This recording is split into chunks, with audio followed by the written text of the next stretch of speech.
Harlem, New York. Law enforcement is calling it the boldest move ever seen in the city's underworld history. Ellsworth Bumpy Johnson, the notorious 27-year-old kingpin running Harlem's massive numbers game, has drawn a line in the sand against Arthur Dutch Schultz and his mob. It is a feud that has already put 6 bodies in the morgue within the first 24 hours. A conflict that threatens to turn the neighborhood into a war zone, with everyday folks risking their lives just walking down the street between crews battling for a gambling empire, raking in an estimated $20 million a year. The fuse was lit around 2:30 yesterday afternoon, Thursday, September 15th. Bumpy Johnson, backed by a crew of more than 24 armed soldiers, marched right into the Renaissance Ballroom on West 138th Street. Dutch Schultz was there, huddled up with his top guys, right in front of nearly 100 people, including a few off-the-clock cops hanging out at the bar. Johnson walked straight up to Schultz's booth and dropped an ultimatum that did not need a translator. You have 48 hours to clear your people out of Harlem. Grab your trucks, your bagmen, your muscle, and beat it. I am not warning you twice. Once that 48-hour clock runs out, any white guy we catch running numbers up here is a corpse. I do not care if your name is Dutch Schultz or if you are the President of the United States. Harlem belongs to us, and we are taking it back. According to folks who spoke to this paper, Schultz, a 30-year-old bootlegger and racketeer who has been muscling in on the local action for the last 18 months, just laughed in his face. He thought it was all hot air, coming from a guy whose operation he had been smashing to pieces with brute force and terror tactics. But the way Johnson reacted to that laugh proved he was not playing games. Johnson whipped a .45 caliber heater from his coat, slammed it on the table right under Schultz's nose, and delivered a line that has been echoing down the block ever since. You think this is a joke? You think Bumpy Johnson is some punk you can bully? Laugh it up, Dutch. In 48 hours, I am going to make you weep. Johnson spun around and exited the ballroom with his crew, leaving the Dutchman visibly rattled and the crowd paralyzed by what just went down. A face-to-face showdown between 2 of the city's deadliest heavyweights. A public throwdown that could only end in bloodshed. A war that was set to pop off in a matter of hours. And the killing started almost the second Johnson walked out, proving his words were not just tough talk. It was a strategic, military-grade strike that had been prepped long before he ever opened his mouth. 3:45. In the afternoon, Thursday, September 15th.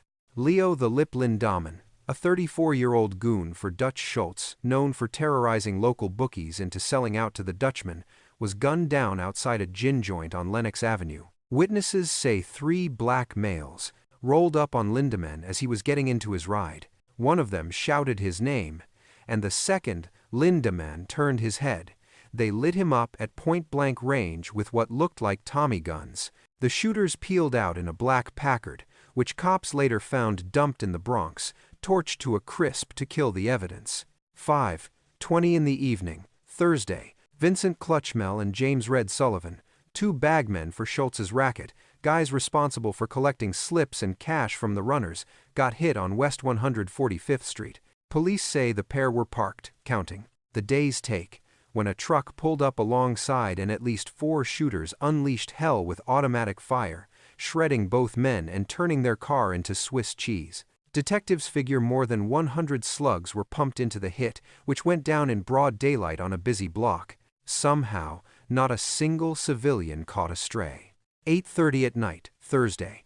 Michael Mickey Russo, 28, who ran one of the Dutchman's banks where they tallied the bets, got blown to bits when a bomb went off at his place in the Bronx. The bomb squad thinks the device was rigged under Russo's car and triggered by remote wire as he walked up to it. The blast was so intense it blew out windows across the street and left a crater in the asphalt right where Russo's ride used to be. 11:45 at night, Thursday. Anthony, you had little Tony Benedetto and Joey Numbers Catalano, basically middle management types running Schultz's show in Harlem, getting taken out when hitmen stormed a joint in East Harlem while the pair were grabbing a late bite. Folks there say 5 black guys walked right into the spot, marched straight up to Benedetto and Catalano's booth and unleashed hell, with zero warning, flatlining both targets and clipping a waiter who tried to be a hero. Fast forward to 2:15 in the morning, Friday, September 16th. Harold "Bunny" Weinstein, one of Schultz's top dogs running the whole Harlem gig, got smoked when his fortress of an apartment on the Upper West Side got hit by what cops are calling a literal platoon.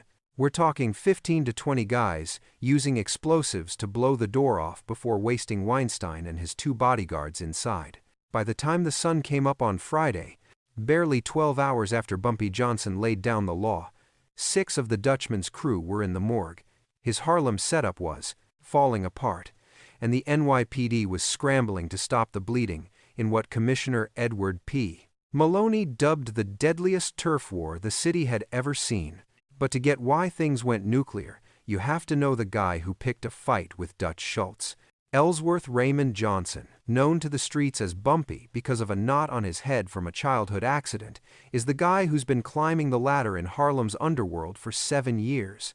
He went from a low-level slip runner to becoming what everyone's calling the godfather of Harlem. Let's look at his backstory. Born in Charleston, South Carolina, back in 1905, Johnson's family moved him up to Harlem in 1919 at age 14, looking for a shot at life that black folks just couldn't get down south. But instead of chasing a 9-to-5, the kid fell in love with the hustle, starting out as a runner for Stephanie Street. Claire, the famous Madam Queen, who turned Harlem's numbers racket into a goldmine worth millions. Bumpy wasn't just tough, he was sharp. While the other runners were just bagging cash and dropping it off at the banks, Johnson was learning the ropes. He figured out the math behind the game, saw the massive cash flow involved, and started plotting his own takeover. From 1925 to 1928, he was Street Claire's right hand, her top muscle. This is when he got scary. Word on the street was Johnson punched the ticket of at least a dozen guys who tried to rip them off or mess with the Queen, but cops never pinned it on him because nobody had the guts to snitch. Then, from 1928 to 1930, things get a little foggy. He vanished from the Harlem scene for almost 2 years. Rumor has it he was chilling in Chicago, but nobody really knows why.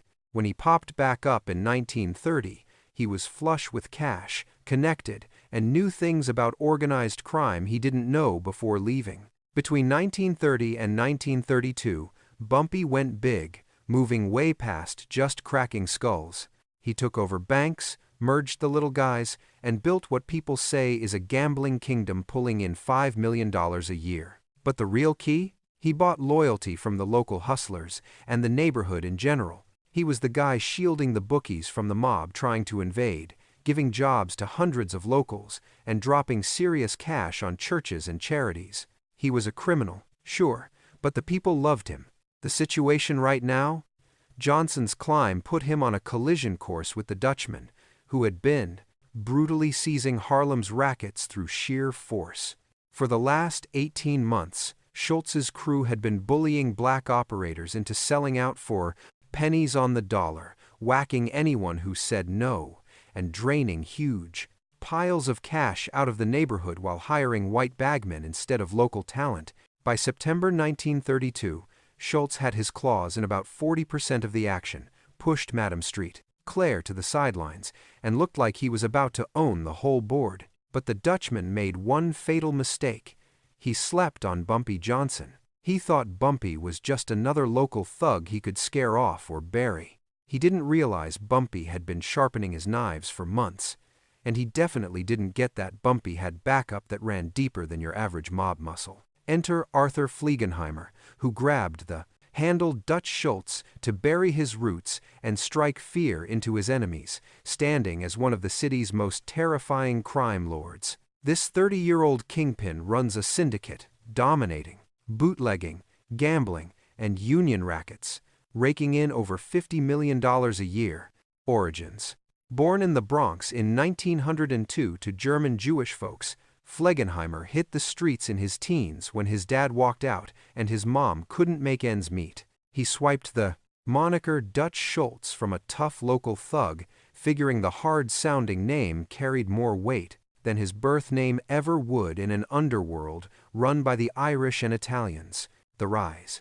Schultz made his bones during the dry years, locking down beer trucks in the Bronx and northern Manhattan, greasing so many palms that even rival bosses were shocked by his reach. By 1930, he was one of the richest crooks in the States, flashing cash, in luxury pads and five-star joints, operating totally untouchable thanks to the badge being in his pocket. The Harlem move.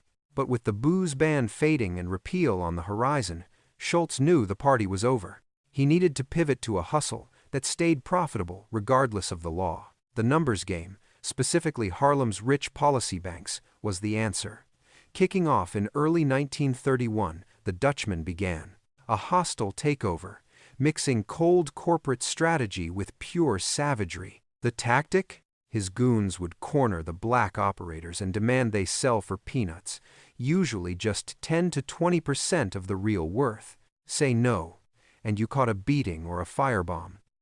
Keep refusing, and your family got put in the crosshairs. Those who stood their ground were erased, gunned down on the pockest block, blown up in their living rooms, or executed publicly to send a message. Cops reckon his crew murdered at least 30 local operators during that 18-month bloodbath.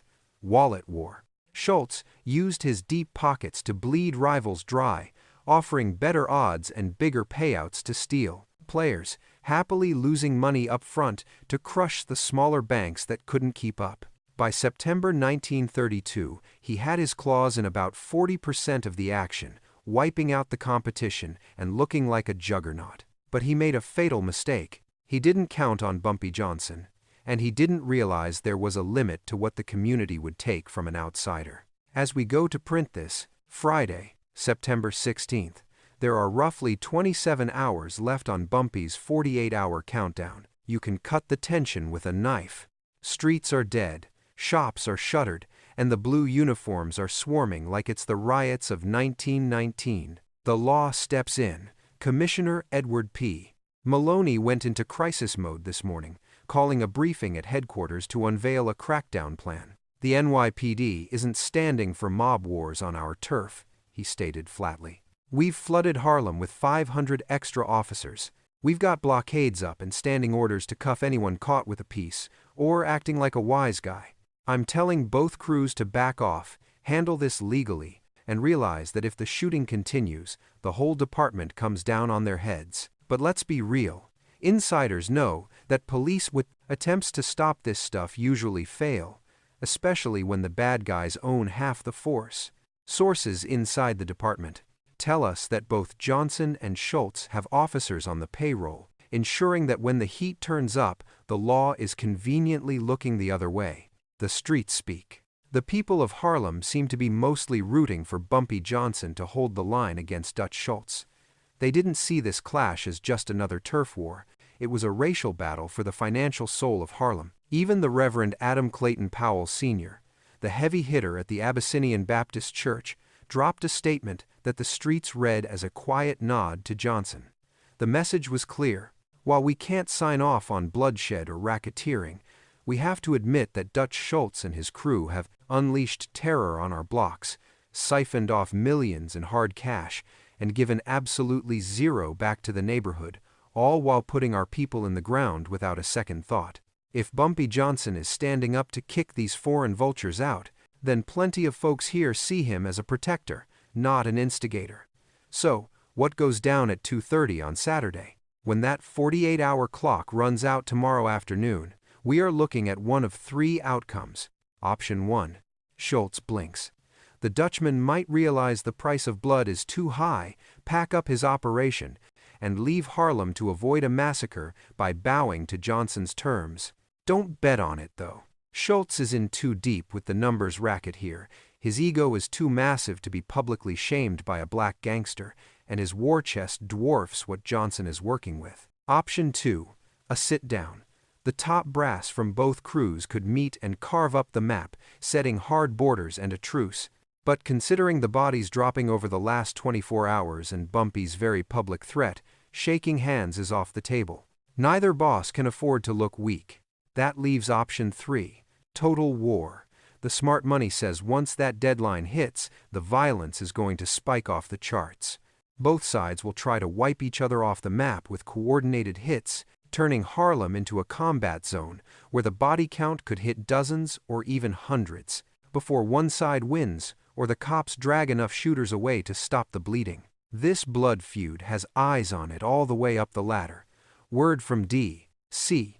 is that the feds are hawking the situation, ready to roll in if the NYPD loses control. Edgar Hoover himself, the head of the FBI, has unleashed agents from the New York field office to dig into both the Schultz and Johnson empires, hunting for any federal excuse to lock them up. They are looking for anything Volstead Act busts, moving stolen goods across state lines, dodging taxes, you name it.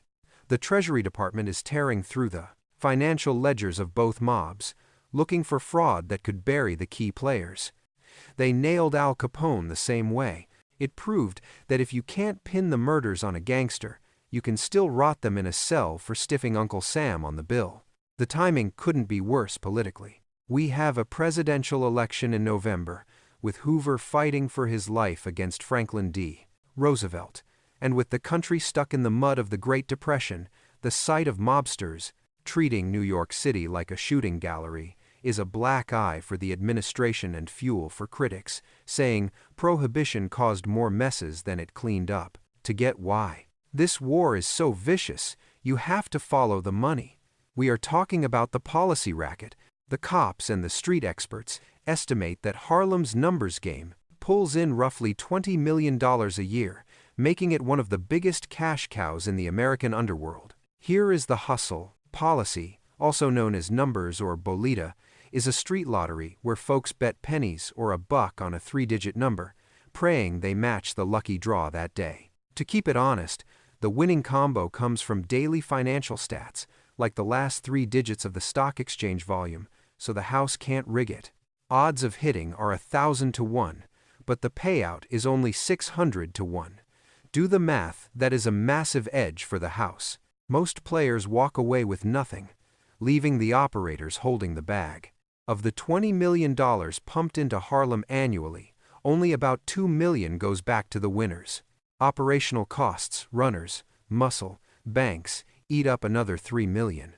Roughly a massive chunk of that cash gets funneled into greasing palms, cops, politicians, judges on the take, but about $13 million, that's pure profit for the bosses.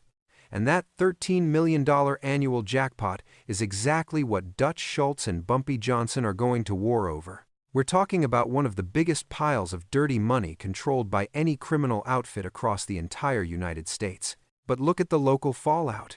The numbers game is the heartbeat of Harlem's economy. Thousands of locals rely on it, working as runners, bagmen, or holding down other roles inside the gambling machine. Legit storefronts, diners, barbershops, newsstands, they all double as drop-off spots for bets and pocket a nice commission for their trouble. Some folks reckon up to 25,000 Harlem residents depend on policy gambling to pay at least part of their bills. So, the question of who runs this racket isn't just gangster politics, it's profoundly critical to whether this community eats. Now, the clock is ticking down. Will Saturday bring a massacre? As Friday evening fades into night, the streets of Harlem are clearing out. Civilians are terrified of catching a stray bullet. Police are throwing up barricades, bracing for the worst. The question hanging over New York City is grim and simple. Will Saturday see a peaceful end to this standoff, or a bloodbath that piles up dozens of bodies and turns Harlem into an active war zone? Insiders from both the Johnson and Schultz camps have leaked to this paper that everyone is locking and loading. They're stockpiling heat, planting shooters, marking targets, and mapping out synchronized hits to launch the second that 48-hour deadline runs out if Schultz doesn't back off. Word is, Johnson's crew has mustered an army of over 200 gunmen.